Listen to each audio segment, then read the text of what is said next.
Record.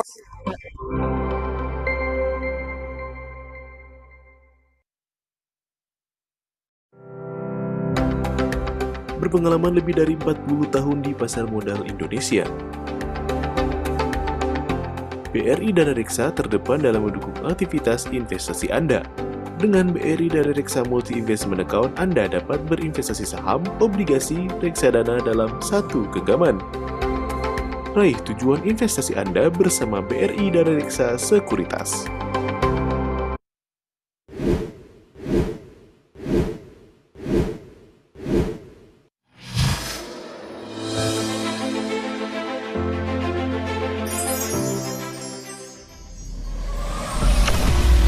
Memperkenalkan aplikasi powerful dari BRI Dana Reksa Sekuritas.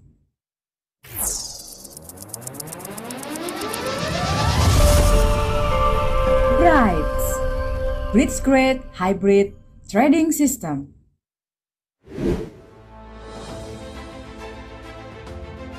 Memberikan Anda pengalaman bertransaksi secara aman dan cepat dengan teknologi biometric login. Didukung oleh data penunjang dan informasi market yang lengkap,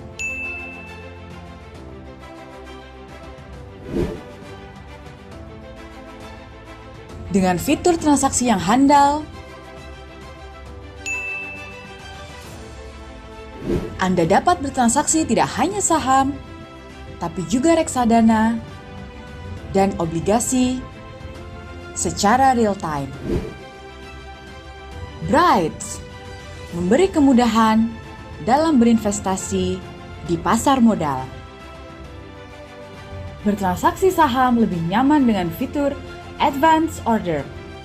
Jangan pernah ragu memulai, karena selalu ada trading ideas di setiap harinya dari technical expert kami melalui fitur Stock Pick. Lengkapi keputusan investasi saham Anda dengan data yang akurat dan reliable melalui fitur Stock Price, Stock Screener, Stock Comparison, dan Global Market Performance. Jangan biarkan kekhawatiran atas risiko berinvestasi menghambat Anda. Lakukan diversifikasi portofolio dengan memiliki reksadana. Kami menjalin kerjasama dengan manajer investasi ternama, menyediakan produk reksadana yang sudah terkurasi, dan disajikan beserta penilaian berdasarkan risiko dan return-nya melalui fitur Fund Scoring. Membeli reksadana lebih mudah dan terpercaya bersama Bright. Rencanakan mitigasi risiko investasi Anda dengan memiliki instrumen obligasi.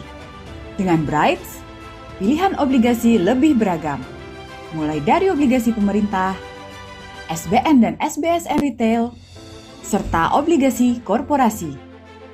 Dapatkan pengalaman bertransaksi obligasi secara real-time dalam genggaman Anda.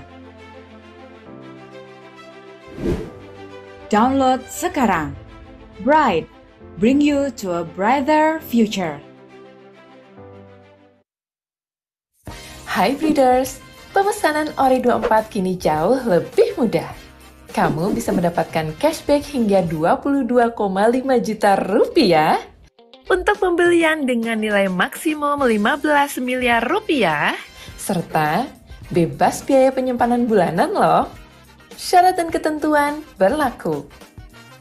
Pertama, kamu cukup klik sbn.brights.co.id, kemudian login menggunakan user ID dan password online trading kamu di Brights.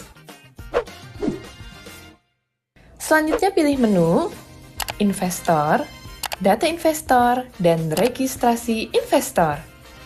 Klik Disclaimer, centang pernyataan, lalu klik Submit.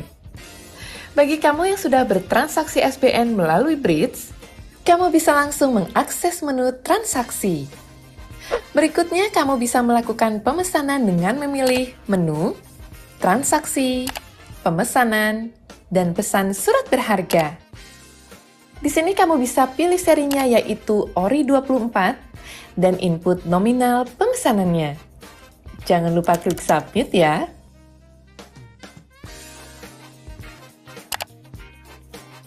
Langkah terakhir, kamu harus memasukkan kode verifikasi. Klik memorandum informasi, centang syarat dan ketentuan, lalu submit. Ingat ya, untuk menggunakan 15 digit kode billing yang dikirimkan lewat email. Dan jangan melewati batas waktu pembayaran ya, Breeders. Selanjutnya, kamu dapat langsung melakukan pembayaran melalui Brimo, ATM, internet banking, mobile banking, atau teller. Jika sudah melakukan pembayaran, kamu akan mendapatkan NTPN atau nomor transaksi penerimaan negara. Selamat, pemesanan kamu berhasil. Ori 24, pilihan berharga, bersatu bangun bangsa.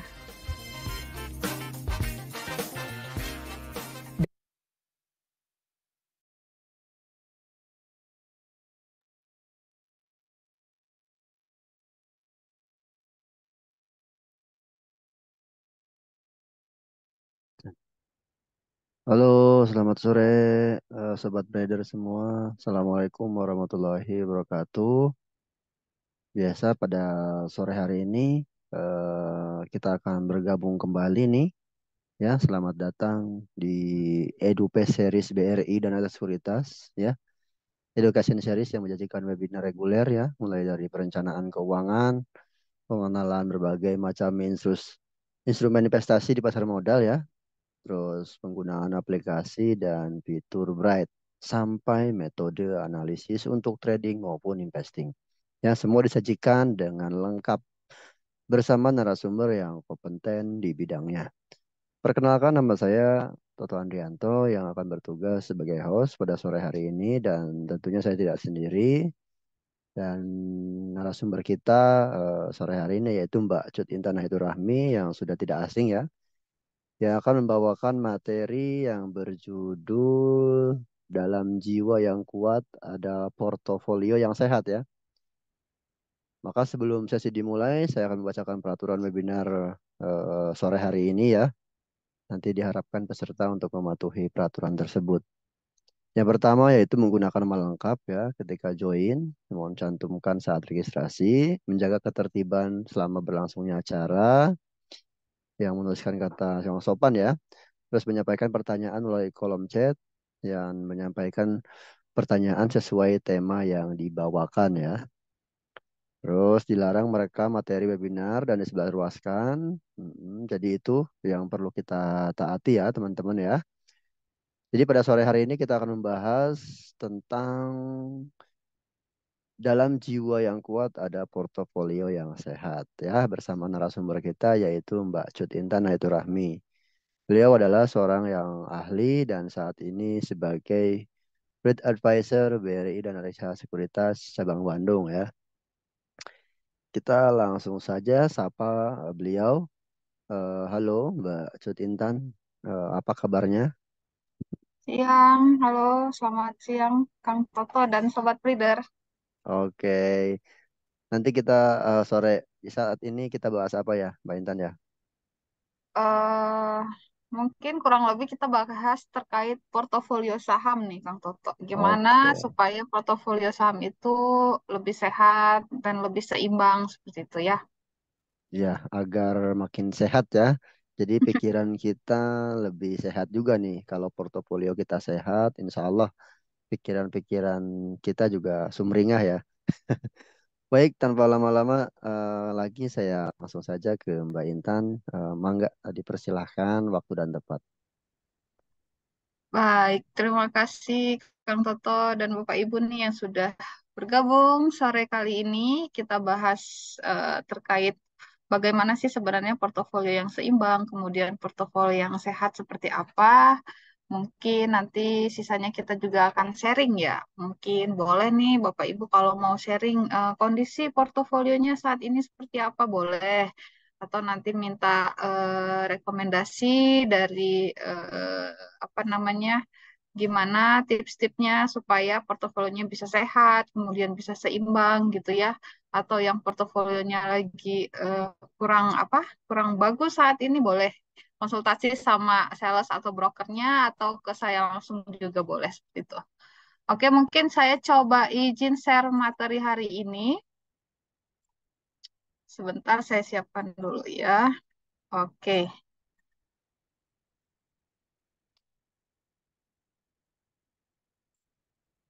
Nah, kalau dari judul nih, dalam jiwa yang kuat ada portofolio yang sehat seperti itu ya.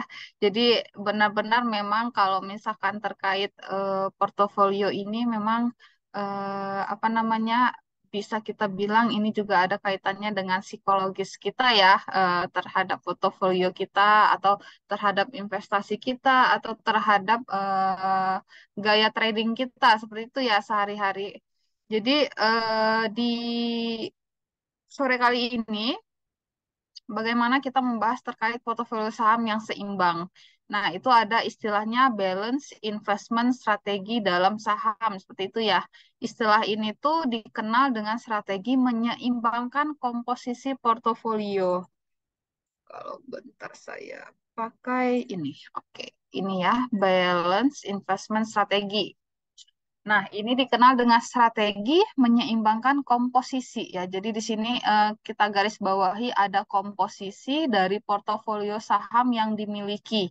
Dengan cara tujuannya apa sih sebenarnya? Ini untuk meminimalisir risiko pada tingkat return seperti itu ya. Kita bisa pada tingkat return yang sama, kita bisa mendapatkan risiko yang paling minimum seperti itu. Jadi tujuannya sebenarnya adalah untuk meminimalisir risiko, kemudian kita bisa memaksimalkan juga nih tingkat return atau profit atau pengembalian investasi kita. Nah, strategi ini sudah digunakan oleh Warren Buffett sendiri dan Charlie saat membangun Berkshire Hathaway ya sehingga menjadi perusahaan yang besar sampai saat ini.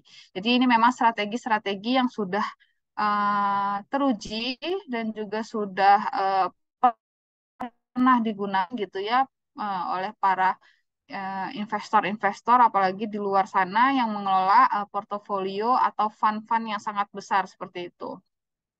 Nah, mungkin untuk mencapai itu perlu langkah-langkah ya. Ada beberapa langkah untuk membangun portofolio investasi saham yang seimbang seperti itu. Pertama, memang kita harus menentukan tujuan investasinya gitu ya. Tujuan investasi ini penting karena dari sini kita bisa menilai nantinya jangka waktunya, kemudian juga nanti kita harus mengatur manajemennya. Tujuan investasi ini banyak ya, setiap orang pasti berbeda-beda. Ada yang untuk yang sudah berkeluarga, sudah memiliki anak. Mungkin tujuan investasinya untuk menyiapkan dana pendidikan anak gitu ya. Dana pendidikan anak mulai dari dia awal masuk sekolah sampai nanti dia melanjutkan pendidikan menengah, kemudian pendidikan lanjutan sampai ke perguruan tinggi. Nah, itu mungkin para orang tua sekarang sudah memikirkan seperti itu ya, sudah mengumpulkan sedikit demi sedikit income-nya untuk diinvestasikan untuk nantinya dana pendidikan anak. Kemudian ada juga untuk mencapai kebebasan finansial ya, mungkin ini untuk mm, para pekerja yang produktif sekarang gitu ya menghasilkan income pasti suatu saat ingin mencapai kebebasan finansial di mana ketika kita sudah tidak lagi bekerja tapi kita tetap masih bisa mendapatkan income gitu ya tetap bisa memenuhi kehidupan sehari-hari kita. Kemudian juga menyiapkan dana masa depan atau dana hari tua atau juga dana pensiun seperti itu ya yang mungkin itu dilakukannya dari sekarang gitu ya. Untuk yang pekerja biasanya sudah mengumpulkan dana pensiunnya dari sekarang, yang memiliki income seperti itu sudah mulai memikirkan ke depannya mungkin 40 tahun ke depan atau 30 atau 20 atau 10 tahun ke depan harus mempersiapkan dana di hari tuanya atau di dana pensiunnya. Kemudian untuk mungkin yang memiliki impian membeli rumah atau membeli barang seperti kendaraan gitu ya. itu juga bisa masuk ke dalam tujuan investasi. Seseorang ingin mengumpulkan, contoh ingin membeli rumah, membutuhkan dana yang cukup besar ya. Bisa jadi mengumpulkan dulu DP-nya gitu ya. Jadi ada beberapa tujuan investasi yang memang harus kita perhatikan, karena dengan memperhatikan tujuan investasi nanti kita bisa menentukan jangka waktunya gitu ya. Atau juga ini tujuan investasi mengamankan aset dari inflasi. Nah, ini mungkin yang kalau misalkan bukan dari keempat hal tadi atau ada hal lainnya gitu ya. Salah satu tujuan investasi kita adalah memang untuk mengamankan aset kita dari inflasi ya. Kalau misalkan inflasi udah cukup tinggi gitu ya, dan kita membiarkan aset kita di tabungan saja gitu ya, itu lama-kelamaan akan tergerus inflasi, kemudian tergerus administrasi, dan tergerus apa namanya, mudah untuk dikonsumsi secara cepat gitu ya. Jadi uang-uang tersebut kita bisa mengkonsumsinya dengan bebas. Tapi kalau misalkan kita gunakan untuk investasi, mungkin di situ bisa menjadi rem buat kita. Oh, ternyata dana ini kita investasikan bukan untuk kebutuhan sehari-hari seperti itu. Nah, dengan menentukan tujuan investasi, nanti kita bisa tentukan jangka waktunya. Mungkin kalau misalkan membeli barang atau membeli rumah dalam 5 tahun ke depan, mungkin sudah mempersiapkan gitu ya dananya. Atau untuk mencapai hari tua, mungkin itu lebih panjang lagi jangka waktunya, bisa jadi 20, 30 atau 40 tahun ke depan. Dan kemudian untuk menyiapkan dana pendidikan anak juga kita bisa menentukan jangka waktunya. Nanti setelah menentukan jangka waktu, biasanya kita bisa tahu nih instrumen yang tepat untuk jangka waktu sekian tahun itu baiknya ditempatkan di yang mana, seperti itu. Kemudian juga setelah menentukan jangka waktu, kita juga perlu mengetahui dan mengatur apa namanya, risk and money management ya, karena risk and money management ini cukup secara teori mungkin kita sudah sering mendapatkannya gitu, sering mendengarnya.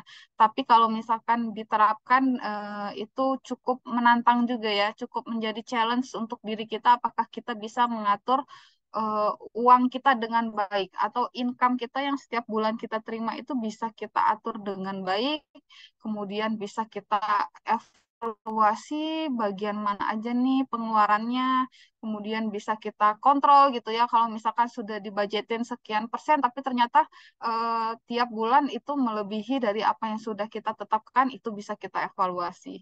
Kemudian nanti kita bisa mengidentifikasi lagi nih pengeluaran-pengeluaran mana yang dari yang sifatnya mendasar harus dipenuhi, yang sifatnya kebutuhan, dan mana yang bukan menjadi kebutuhan gitu ya. Jadi ada mungkin pengeluaran-pengeluaran yang sifatnya hanya keinginan seperti itu ya, bukan kebutuhan mendasar. Nah, karena kita membangun langkah-langkah ini, jadi kita bisa melakukan identifikasi nanti yang mana ketika kita istilahnya mempunyai income, terus income-nya dipergunakan untuk apa aja setiap bulannya, biasanya itu bisa teridentifikasi gitu ya, kalau misalkan kita rajin melakukan langkah-langkah tersebut. Kemudian yang terakhir adalah ini diversifikasi ya. Mungkin teman-teman breeders, Bapak Ibu semuanya sudah sering dengar ya terkait diversifikasi, yaitu jangan menempatkan satu aset Anda pada satu instrumen yang sama seperti itu ya. Jadi kita harus menempatkan aset atau investasi kita di beberapa instrumen yang ada. Ada banyak sekali pilihan atau alternatif pilihan untuk kita melakukan investasi, baik di aset real maupun yang tidak real gitu. Kalau misalkan di pasar modal atau di Bursa Efek Indonesia itu selain saham juga ada obligasi, kemudian juga ada reksadana. Nah, itu Bapak Ibu perlu kenal juga beberapa produk investasi untuk melakukan diversifikasi. Kalau misalkan kita bahas lebih dalam gitu ya terkait diversifikasi, mungkin ada beberapa hal yang perlu kita perhatikan terutama mungkin yang fokus investasi di saham gitu ya. Bagaimana cara melakukan diversifikasi saham? Ya, kalau di sini yang pertama diperhatikannya adalah tujuan investasi dan toleransi risiko gitu ya. Kemudian kalau misalkan tujuan investasinya jangka pendek, menengah ataupun jangka panjang, cukup cocok untuk investasi di saham juga gitu ya. Dan apabila yang memang toleransi risikonya cukup tinggi gitu ya, mau menerima risiko tinggi dan juga mau mendapatkan return yang tinggi juga, termasuk salah satunya adalah instrumen saham, itu cocok kita melakukan investasi di saham gitu ya. Kemudian jangan lupa juga kita alokasikan ke berbagai industri gitu ya. Karena di Bursa Efek Indonesia itu ada 800 lebih saham, hampir 900. Kemudian masing-masing emiten atau perusahaan tersebut juga bergerak dan bergerak di sektor atau industri yang berbeda-beda gitu ya.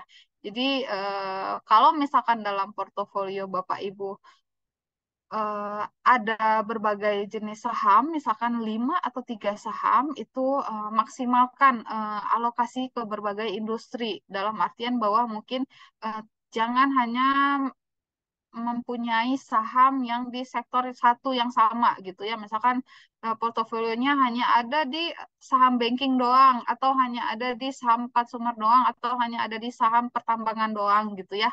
Jadi bisa alokasikan ke berbagai industri gitu ya.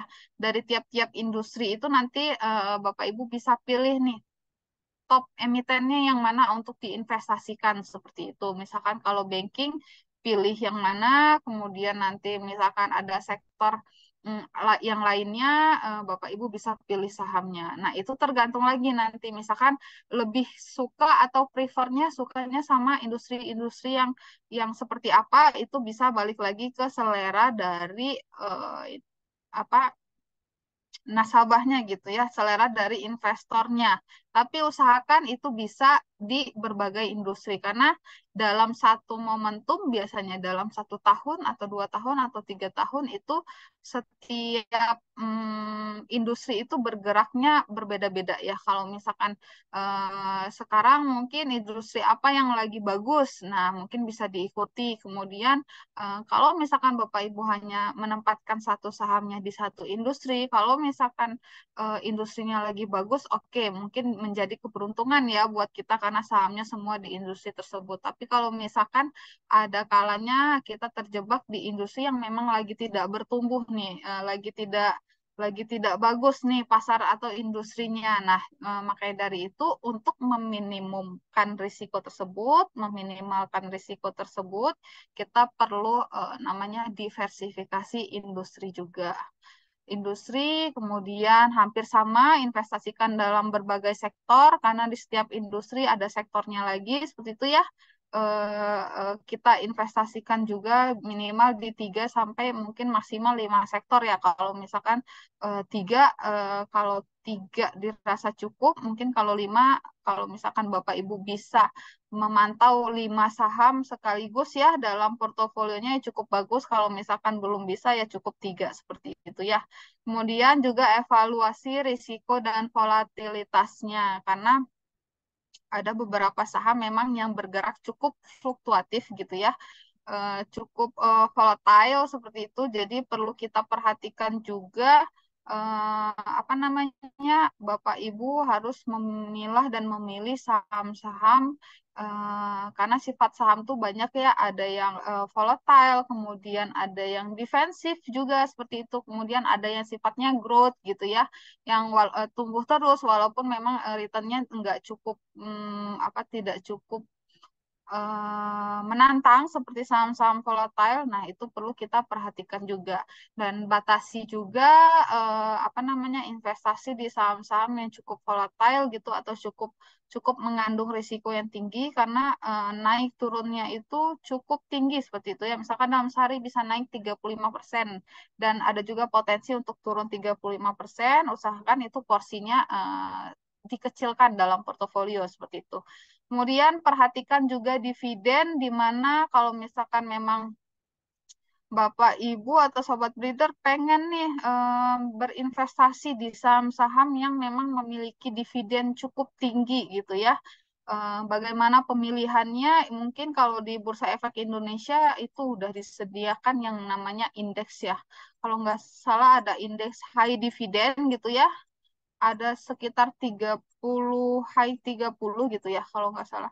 Ada sekitar 30 saham di situ diklasifikasi untuk saham-saham atau emiten-emiten yang rajin membagikan dividen yang cukup tinggi setiap tahunnya. Biasanya itu disediakan juga indeksnya, tinggal kita cek aja daftar sahamnya apa, nanti dipilih sesuai dengan industri, kemudian sesuai dengan evaluasi risiko. Nanti juga kita melihat bahwa saham-saham mana yang bagus untuk diinvestasikan bisa dipilah dan dipilih ya. Yang penting kita tahu dulu nih daftar perusahaan atau saham yang memberikan dividen yang tinggi, itu tinggal kita cek aja. Kemudian perhatikan kapitalisasi pasar, ini cukup penting. Kalau misalkan kita lihat indeks juga ini disediakan ya oleh Bursa Efek Indonesia, ada namanya indeks yang apa namanya, liquid 45, masuk ke dalam kapitalisasi pasar yang besar, yang paling liquid ya gitu. Karena banyak juga kita di sini terjebak dengan saham-saham yang memiliki kapitalisasi pasarnya yang kecil, kemudian tingkat likuiditasnya juga rendah gitu ya. Ketika kita mau jual ternyata sulit gitu. Bisa jadi karena tidak ada pembelinya atau tidak ada penjualnya, sehingga kalau misalkan kita mau beli susah ataupun kita mau jual juga susah gitu ya. Jadi pastikan bisa berinvestasinya di saham-saham yang liquid gitu ya, yang memiliki kapitalisasi pasar yang juga cukup besar seperti itu. Nah, itu mungkin tips-tips ya untuk melakukan diversifikasi ya, karena mungkin kalau misalkan kita memilih dari banyaknya saham, kemudian kita mau menentukan 3 atau sampai 5 saham yang perlu kita investasikan, itu perlu kita pertimbangkan beberapa dan kita perhatikan beberapa apa namanya tadi, tips-tips yang ada di sini untuk melakukan diversifikasi. Tujuannya tadi satu, memang untuk meminimalkan risiko dan supaya memang return kita tetap maksimal seperti itu. Kemudian, nah ini tadi nyambung ke bagian dari jenis-jenis atau karakteristik saham seperti itu ya.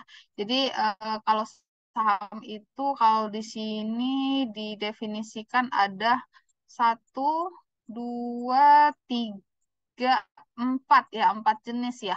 Ada 4 jenis, ada saham yang sifatnya agresif, kemudian juga ada saham yang defensif, kemudian juga ada saham income dan saham spekulasi ya.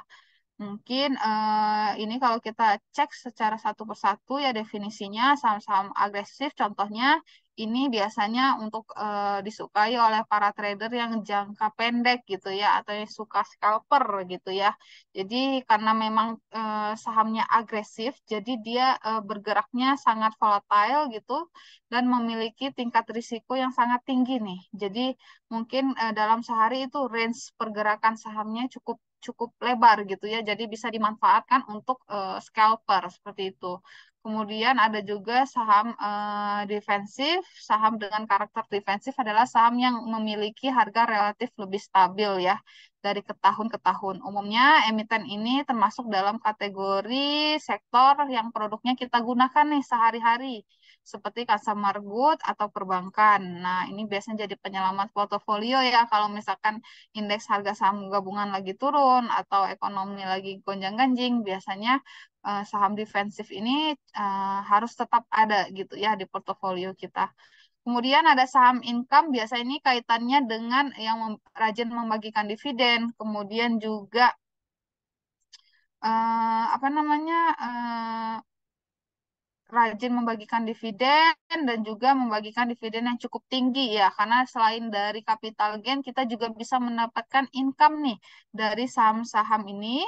Sehingga nanti dividen yang didapatkan tersebut, yang cukup besar tersebut bisa kita investasikan lagi baik dengan menambah kepemilikan sahamnya atau diinvestasikan ke instrumen yang lain seperti itu. Kemudian ada juga saham spekulasi. Di sini kategorinya tidak mencerminkan kondisi keuangan atau fundamental yang baik, namun volume perdagangannya cukup tinggi dan harganya sangat fluktuatif. Biasanya ini saham-saham apa ya, yang lagi viral atau yang lagi hype atau yang lagi banyak isu yang beredar negatif maupun positif, biasanya ini sahamnya bergerak dengan harga yang cukup tinggi dan juga fluktuatif ya, dan ini biasanya momentum bisa di apa namanya bisa dimanfaatkan untuk para trader yang sifatnya jangka pendek. Oke. Kemudian dari sini kita mengenal karakteristik atau jenis-jenis saham, sehingga mungkin untuk profil risiko bisa kita mantapkan lagi nih. Untuk saham-saham defensifnya mungkin kita masukkan apa namanya porsinya lebih besar. Kemudian untuk saham-saham yang income juga lebih besar, dan saham-saham yang agresif mungkin cukup sekian persen, 10-20% di portofolio kita. Tergantung lagi sebenarnya ke tujuan investasi dan jangka waktunya gitu ya. Kalau misalkan jangka waktunya cukup panjang gitu, saham income ini menjadi pilihan untuk diinvestasikan dalam jangka yang cukup panjang gitu, karena akan mendapatkan apa istilahnya return dan income dari dividen maupun capital gain. Kemudian juga ada saham defensif dan ada juga saham agresif.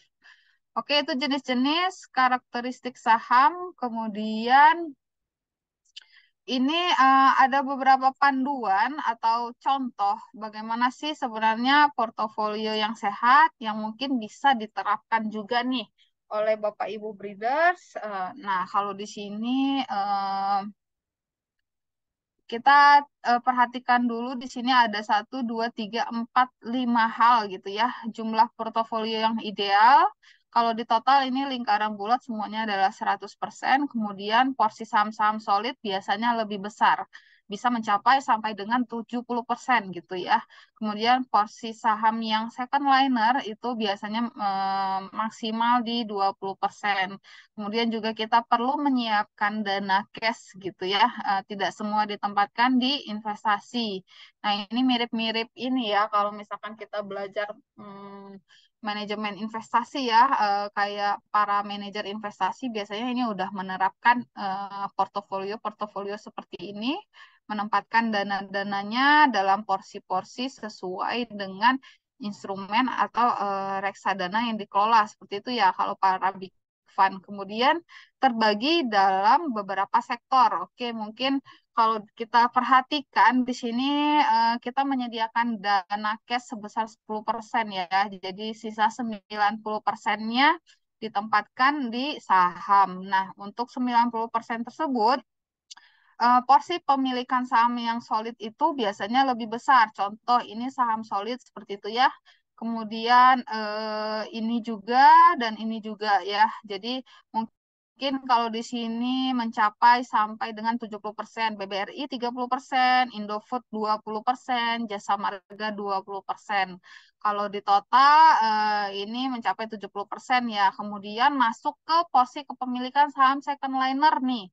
Second liner ada kisaran 20%, sisanya mungkin ini ditempatkan di saham-saham ESA dan kemudian ini saham buka gitu ya. Jadi ini mungkin kalau secara sektor juga ya kita lihat ini sudah terdiversifikasi ya, yang ini mungkin lebih ke sektor dan industri perbankan, kemudian ini lebih ke consumer good gitu ya. Kemudian ini ke konstruksi gitu ya. Kemudian baru nanti ada ke sektor retail dan lainnya.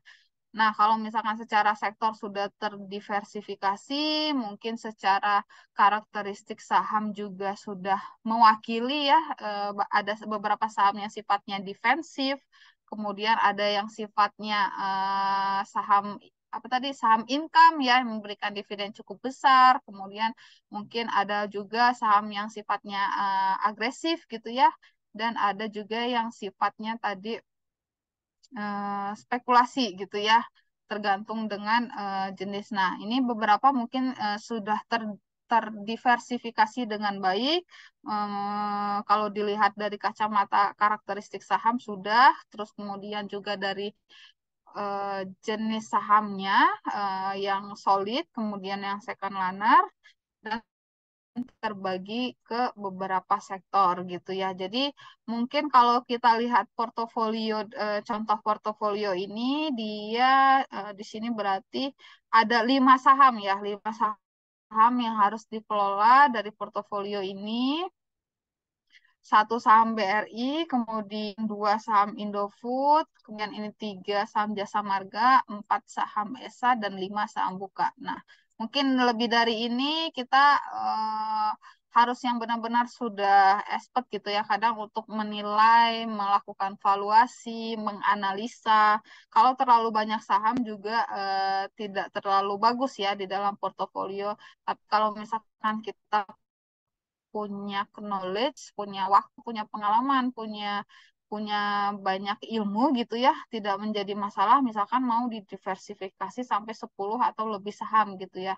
Tapi kalau dengan kemampuan yang masih apa istilahnya baru atau belum memahami cukup mendalam gitu supaya ke investornya juga tidak membingungkan, itu 3 sampai 5 saham saya rasa cukup untuk menentukan bagaimana portofolio yang sehat seperti itu. Oke, kemudian ini mungkin kita rangkum sedikit beberapa strategi investasi saham. Bagaimana caranya supaya kita bisa berinvestasi saham itu dengan baik gitu ya.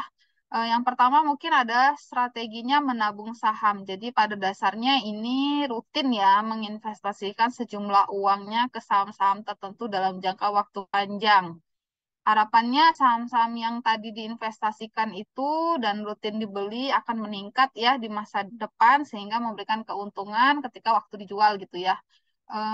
Di sini mungkin bisa beli saham tertentu secara rutin setiap bulan, kemudian mendapatkan dividen dan capital gain juga, tidak terlalu membutuhkan modal yang besar ya, karena sifatnya nabung atau menyicil kepemilikan, jadi kita belinya perlahan, bertahap gitu ya, tidak sekaligus atau sekaligus langsung besar. Nah, biasanya ini sangat cocok untuk investor pemula seperti itu ya. Kemudian saham yang cocok dibeli biasanya masuk dalam daftar LQ45.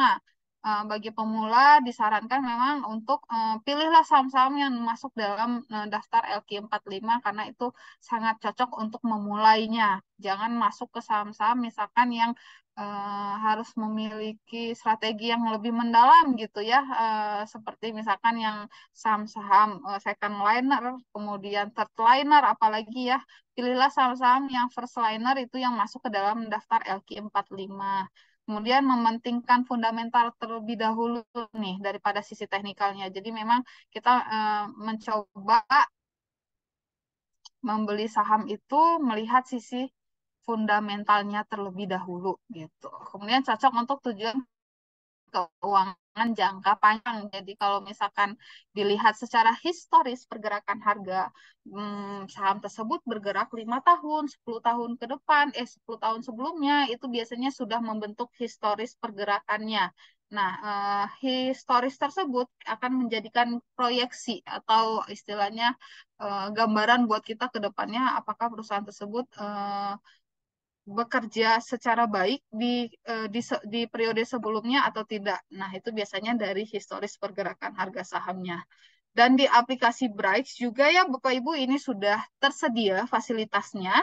Mungkin kalau nanti bisa kita ulik ya, ada itu yang namanya menu yuk nabung saham. Nah, di situ Bapak Ibu bisa set sesuai keinginan Bapak Ibu, bisa melakukan pembelian secara rutin gitu ya. Bisa menginput saham apa nih yang ingin dibeli tiap bulannya. Nah, di situ bisa di-set nama sahamnya, kemudian jumlah lembar sahamnya, kemudian juga Bapak Ibu perlu menyiapkan dana secara rutin berarti ya tiap bulan untuk menabung saham tersebut. Dan memang sudah teruji, mungkin kalau misalkan Bapak Ibu sering dengar istilah yang namanya dollar cost averaging gitu ya, yang membeli saham secara bertahap, setiap bulannya tidak tidak terlalu memperhatikan apakah indeks sekarang lagi naik atau lagi turun, tapi tiap bulan dibeli secara rutin dan itu harus konsisten dan disiplin gitu ya. Nah, ini sudah terbukti biasanya dengan metode dollar cost averaging ini atau DCA ini kita bisa memaksimalkan return kita dalam jangka panjang dibandingkan hanya kita membeli pada saat momen-momen tertentu seperti itu ya. Ini biasanya sudah banyak penelitian kalau misalkan kita mau ngecek penelitian kemudian apa namanya fakta-fakta bahwa menabung saham secara rutin atau menggunakan metode dollar cost averaging ini sudah terbukti memiliki tingkat return yang lebih tinggi di atas rata-rata seperti itu. Kemudian untuk strategi investasi saham ada yang kedua ini adalah trading saham ya. Jadi kalau trading saham ini berdagang saham di mana Anda melakukan transaksi jual beli saham dalam jangka pendek gitu ya. Tujuannya adalah untuk mendapatkan keuntungan dari selisih pergerakan harga saham dalam jangka pendek. Jangka pendek bisa mulai dari detikan, menitan gitu ya, atau jaman, atau bisa juga harian gitu ya. Paling lama mungkin biasanya 1 minggu. Nah, strateginya ya dengan trading saham seperti ini, biasanya di saham yang disukai adalah saham yang liquid dan mempunyai volatilitas yang tinggi dalam artian bahwa dia bergerak sangat volatile gitu ya. Jadi kita bisa memanfaatkan momen-momen ketika saham tersebut turun dalam atau sedang naik tinggi segitu ya. Kemudian tujuannya untuk mendapatkan untung dari selisih harga beli dan jual ya, capital gain. Prinsip dasarnya adalah buy dan sell gitu ya. Kemudian keputusan transaksi berdasarkan pada sentimen pasar dan juga mengacu pada analisa teknikal ya biasanya. Cocok untuk investor yang punya waktu cukup memantau pergerakan pasar. Nah, kalau misalkan Bapak Ibu nggak cukup banyak waktu, sebaiknya pilih yang menabung saham ya. Tapi kalau misalkan kesehariannya punya banyak waktu, kemudian punya banyak pengalaman gitu ya di persahaman, ya itu cocok untuk melakukan trading saham seperti itu. Nah, trading saham ini juga masuk ke dalam strategi investasi saham ya. Kalau misalkan kita benar-benar bisa menerapkan metode ini dalam jangka pendek, kita bisa mendapatkan keuntungan gitu ya. Dari memang harus benar-benar memantau pergerakan saham mulai dari dia open sampai dia closing seperti itu ya. Kemudian yang ketiga juga ada yang namanya value investing ya. Ketiga ini bisa mempertimbangkan bila hendak berinvestasi saham dengan value investing. Nah, biasanya untuk strategi ini itu berfokus pada pembelian value stock atau saham bernilai gitu ya. Pertama kali diperkenalkan oleh Ben Graham itu menjadi incaran adalah saham-saham yang masih rendah di bawah harga wajar atau under value ya. Jadi kita mencari nih yang saham-saham secara fundamental itu memiliki nilai yang lebih rendah daripada nilai eh, memiliki nilai yang lebih rendah dari nilai yang ditawarkan di pasar pada saat ini gitu. Diyakini akan meningkat tinggi harganya dalam jangka panjang, dengan begitu ketika saat dijual keuntungan lebih mungkin dikantongi oleh investor. Nah, fokusnya pasti adalah fundamental ya, karena kita ingin melihat value investingnya, kemudian berfundamental bagus, baik secara kuantitatif maupun kualitatif, kemudian harganya dinilai cukup murah gitu ya, berdasarkan fundamentalnya. Kemudian cocok nih untuk yang keuangannya jangka panjang, kemudian menuntut penguasaan teknis agar bisa mengetahui harga wajar saham. Jadi perlu hitung-hitungan nih, perlu mencari rumus yang tepat, kemudian metode yang tepat untuk menghitung apakah benar saham tersebut secara secara valuasi gitu ya, dia sifatnya adalah undervalued gitu. Jadi layak dibeli dan diinvestasikan di untuk jangka panjang. Kemudian investor perlu menyisihkan waktu untuk mempelajari. Ya, ini tepat sekali karena memang kita harus research ya.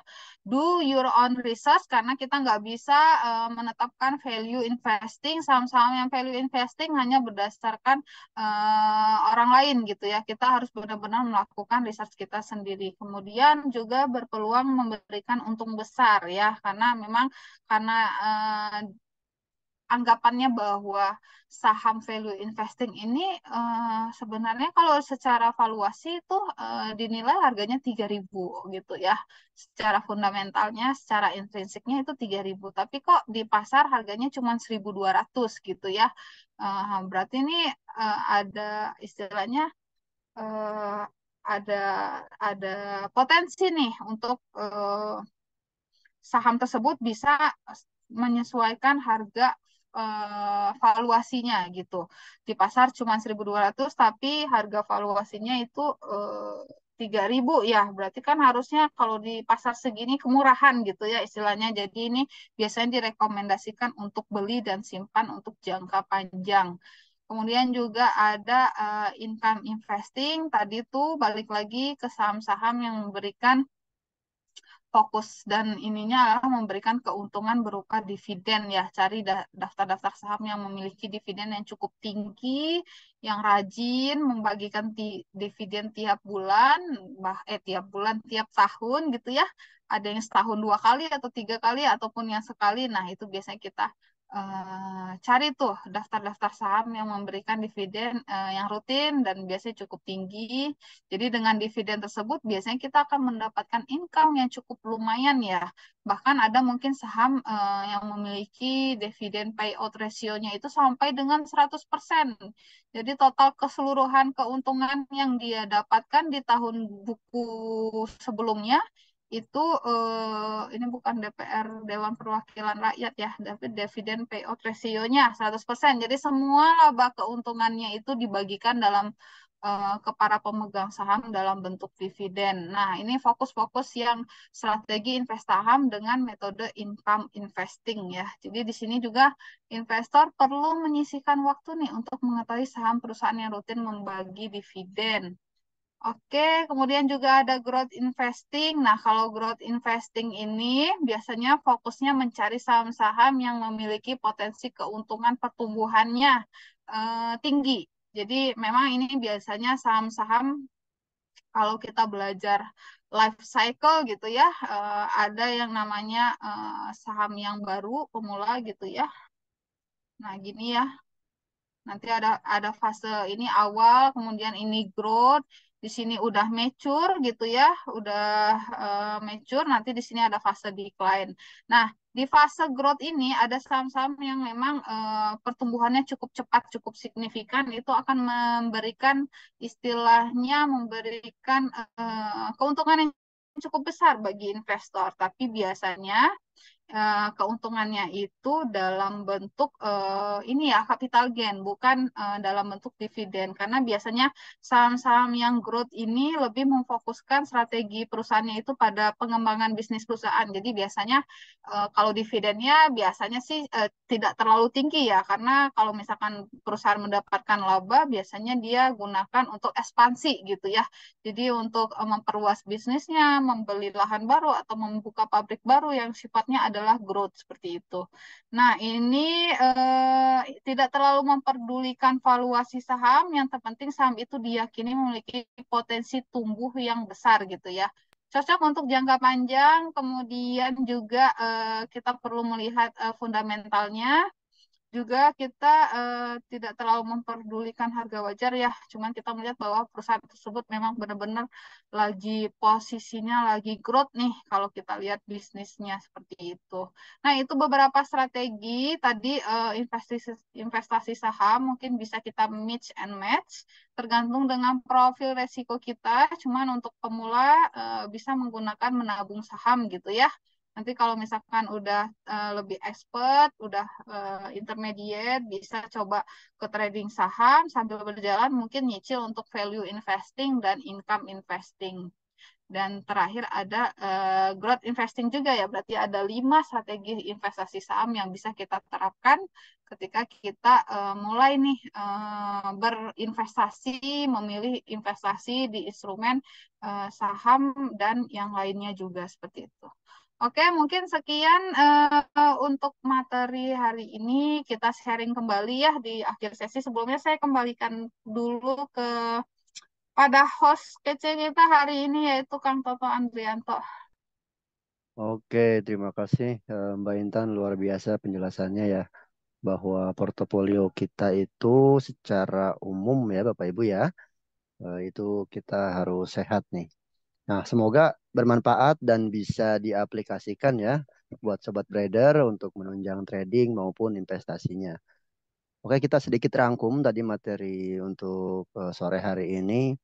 Yang pertama kita harus kelola ya portofolio, itu contohnya bisa kita garap melalui portofolio ala Warren Buffett dan juga Charlie Munger ya.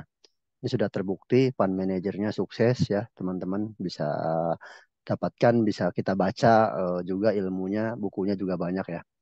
Terus yang kedua juga nanti tentukan dulu nih tujuan investasi di awal, terus waktunya kapan, sampai kapan waktu kita investasinya ya, atau uangnya itu kapan, nyantainya kapan, diversifikasi dan juga risk management. Nah, yang ketiga ini detail diversifikasi saham. Jadi kita persentasekan dulu nih sahamnya ya, sahamnya apa aja gitu kan. Saham defensifnya berapa gitu, agresifnya berapa, yang income-nya berapa dan saham spekulasinya berapa persen gitu. Nah, ini jenis-jenis karakteristik saham tadi ya, ada yang agresif, defensif, income dan spekulatif. Dan juga di sini strategi investasi saham ya, ada yang menabung saham, trading, value investing, income statement dan growth investing. Itu sangat menarik saya kira materinya untuk sore hari ini Sobat Trader. Dan tak lupa kita langsung bahas ke beberapa pertanyaan ya Mbak Intan ya. Di sini ada Pak Munawar nih yang sudah bertanya. Tadi sebut kalau saham solid itu seperti apa? Yang kurvanya atau catnya naik terus atau yang bagaimana? Mungkin tadi sempat disinggung ya terkait dengan saham, beberapa saham termasuk saham defensif, agresif, income dan spekulasi. Mungkin Mbak Intan bisa jawab ya. Makasih.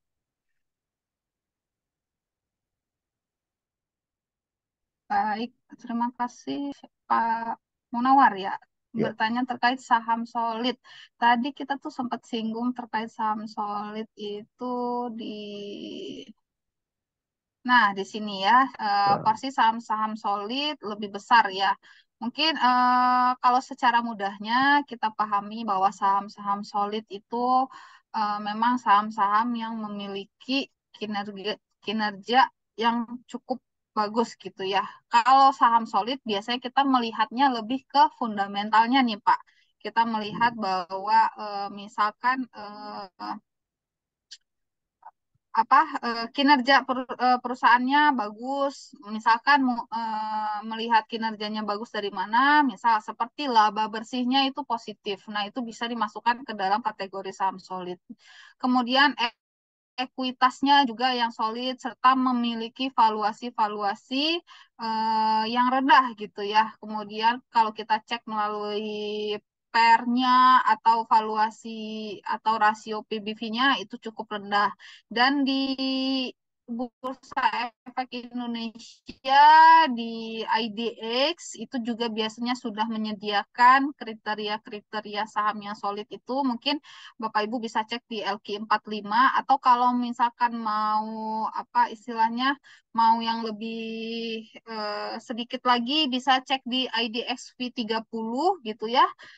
Di situ di ada list saham-saham yang masuk kategori solid gitu yang memiliki kapitalisasi besar, kemudian sahamnya cukup liquid, kinerjanya juga positif, kemudian dari sisi PER-nya juga cukup rendah seperti itu ya, dan apa namanya memiliki historis yang baik gitu. Jadi bisa tempatkan posisi portofolio Bapak Ibu lebih besar ke saham-saham yang solid, yang tadi mungkin mencapai sampai dengan 70%-nya. Dan sisanya mungkin mau dimasukkan ke yang sifatnya second liner gitu ya, atau yang third liner itu boleh. Tapi kalau bisa porsi kepemilikan yang di solid itu lebih besar seperti itu. Nah, kalau misalkan nanti ada linknya, saya coba apa namanya eh drop di kolom chat ya untuk daftar-daftar saham yang masuk dalam kategori saham solid. Nah, mungkin poin pentingnya adalah itu mengeceknya dari fundamentalnya seperti itu. Oke, terima kasih Mbak Intan. Mungkin ada tanggapan dari Pak Munawar, silahkan boleh open mic ya, ataupun lewat chat lagi nih. Baik, kita lanjut ke pertanyaan yang kedua ya. Ini dari Pak Sildan Arifin nih. Em, Pertanyaannya nih Bu Intan, aku Children dari GI UMB ya, Universitas Muhammadiyah Bandung. Aku mau sharing sekaligus minta sarannya. Ini kebetulan sejauh ini aku masih lebih ke spekulatif ya, jadi mungkin tradingnya spekulasi ini sahamnya ya, pemilihan sahamnya. Ini portoku sekarang juga nggak terlalu bagus ya, dominannya mungkin merah nih. Ya, kira-kira langkah apa aja yang perlu aku lakuin? Jual dulu sahamnya kah atau keep dulu sampai nggak terlalu dalam merahnya baru dijual nih? Mungkin Mbak Intan ini beberapa sobat trader juga ada yang nyangkut lah istilahnya, mungkin portonya pada merah gitu. Ini Mbak Intan gimana solusinya? Oke, baik. Nih, bagus ya sharingnya terkait pengalaman pribadi dan bisa juga kita jadikan pelajaran untuk kita gitu ya. Dan tentunya ya untuk si investornya sendiri gitu ya. Mungkin kalau Cildan nih dari universitas berarti masih mahasiswa ya. Mm-mm. Mungkin baru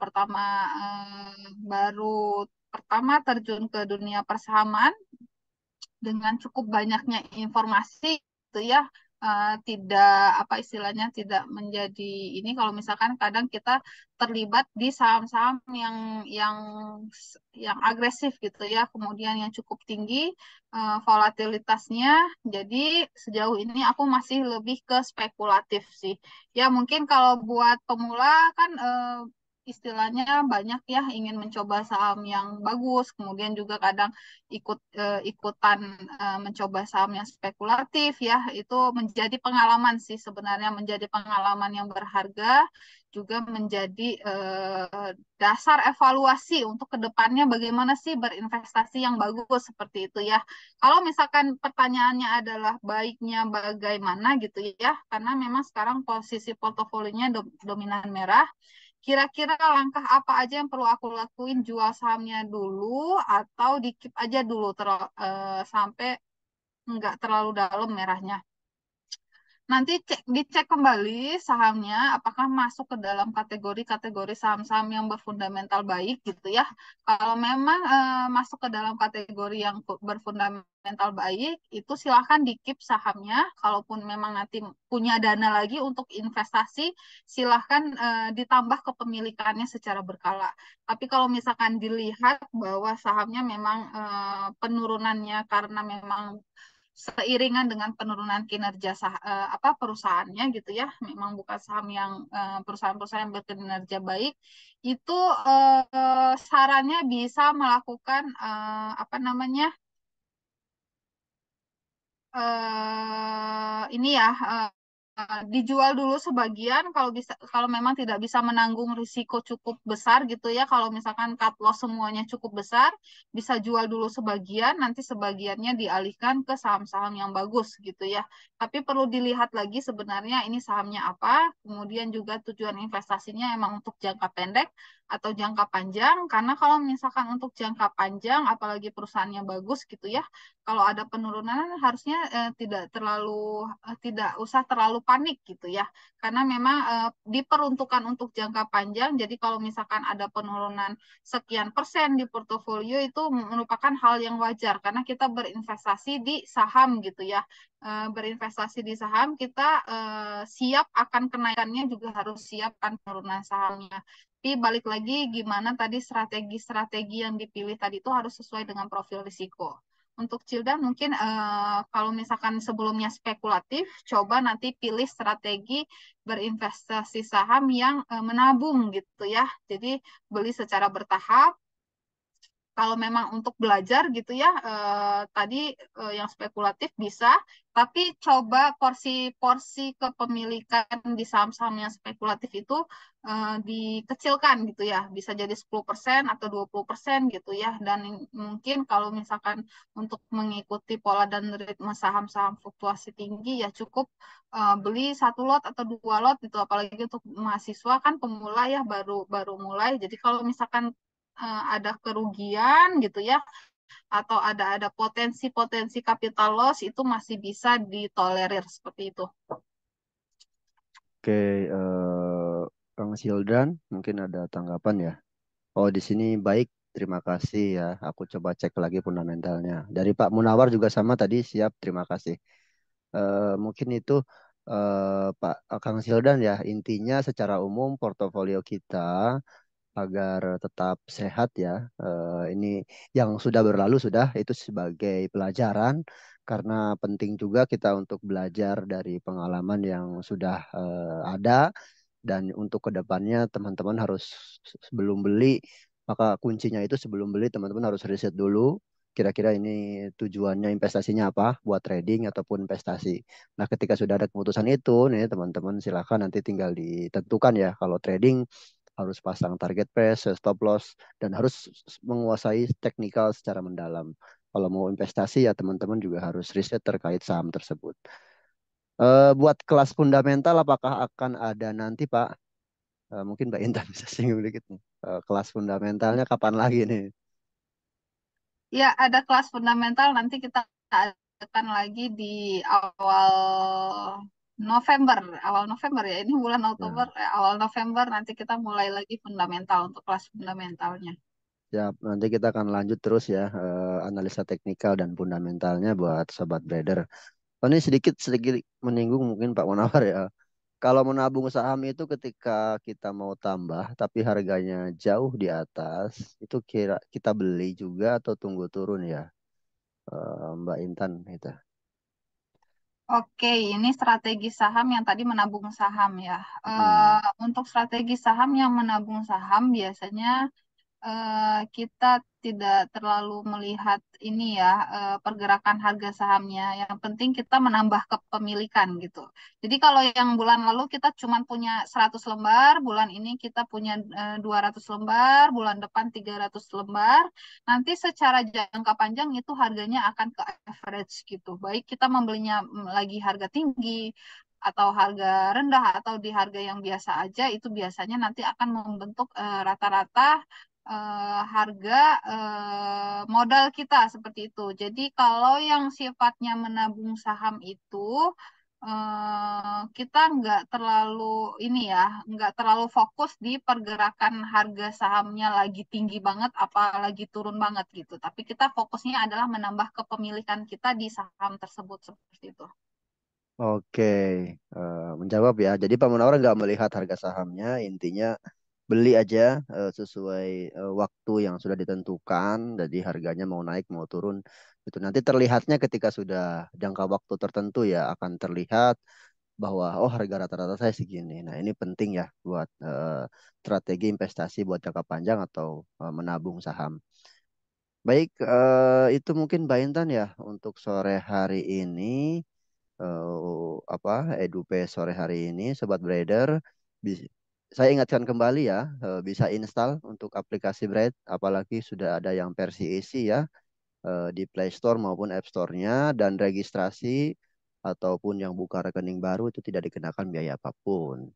Tidak hanya itu juga ada banyak acara webinar lagi yang dapat Sobat Brader ikuti ya. Bagi yang belum sempat daftar silahkan daftar di www.bride.edupace ya. Nah, Insan Brilian juga dan Sobat Brader semua juga bisa akses BRI Dana Sekuritas melalui website Bright dan pilih menu edukasi ya. Di sini pilih ada edupes macam-macam temanya dan sangat menarik bisa dipilih di situ. Nah, sebelum menutup webinar hari ini, saya mengucapkan terima kasih ke narasumber yaitu Mbak Cut Intan Hayatur Rahmi Dan pastinya juga terima kasih ke Sobat Trader yang sudah bergabung sore hari ini ya. Sebagai penutup, saya meminta closing statement. Mungkin dari Pak Intan ada nggak? Oke, mungkin cukup ya Kang Toto. Mungkin Oke. teman-teman yang lagi ikut ikut EduFest ini, selesai ini kita bisa lanjut nih di Instagram BRI Dana Reksa Sekuritas yang centang biru karena kita lagi ada live IG juga. Wah, menarik ya. Live IG-nya ini terkait ORI 024 nih. Pilihan berharga untuk kemandirian bangsa. Dan juga ada hadiah ya, menarik di sini Sobat Trader untuk 5 penanya terbaik. Silahkan kunjungi live IG IDX Jawa Barat maupun BRI dan Sekuritas yang centang biru. Oke, terima kasih Sobat Trader dan Mbak Intan untuk sore hari ini. Sampai jumpa di webinar selanjutnya. Hati-hati juga pada fake akun di media sosial yang mengatasnamakan BRI dan Sekuritas. Pastikan Sobat Trader follow akun media sosial official BRI dan Sekuritas yang sudah terverifikasi dan centang birunya. Saya akhiri, happy trading, happy investing, dan happiness day. Assalamualaikum warahmatullahi wabarakatuh. Terima kasih Mbak Intan dan Sobat Waalaikumsalam Trader. warahmatullahi wabarakatuh. Terima kasih Kang Toto dan Sobat Bang Breeder. Sildan, Bang Munawar, Pak Isa. Izin unmute ya. Thank you.